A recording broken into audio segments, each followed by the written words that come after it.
ನಮಸ್ತೆ ಸ್ನೇಹಿತರೆ, ನಮಸ್ತೆ ವಿದ್ಯಾರ್ಥಿಗಳೇ. ನಾನು ನಿಮ್ಮ ಪ್ರೀತಿಯ ನಾಗರಾಜ್ ಎಜುಕೇಷನ್ ಚಾನಲ್ಗೆ ತಮ್ಮೆಲ್ಲರಿಗೂ ಸ್ವಾಗತ.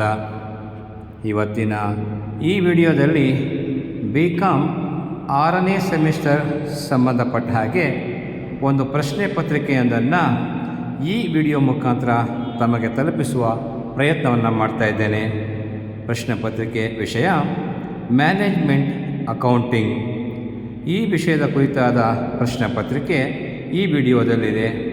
ಹಾಗಾಗಿ ಈ ವಿಡಿಯೋವನ್ನು ಸಂಪೂರ್ಣವಾಗಿ ವೀಕ್ಷಣೆ ಮಾಡಿ, ನಿಮಗೆ ಇಷ್ಟ ಆದಲ್ಲಿ ಲೈಕ್ ಮಾಡಿ, ಕಮೆಂಟ್ ಮಾಡಿ ಹಾಗೂ ನಿಮ್ಮ ಸ್ನೇಹಿತರಿಗೆ ಶೇರ್ ಮಾಡೋದ್ರ ಮುಖಾಂತರ ಇನ್ನೂ ಹೆಚ್ಚು ವಿಡಿಯೋಗಳನ್ನು ಮಾಡಿ ಹಾಕಲಿಕ್ಕೆ ಪ್ರೋತ್ಸಾಹವನ್ನು ನೀಡಬೇಕು ಅಂತ ಹೇಳಿ ತಮ್ಮಲ್ಲಿ ಕೇಳ್ಕೊಳ್ತೇನೆ. ಎಲ್ರಿಗೂ ನಮಸ್ಕಾರ.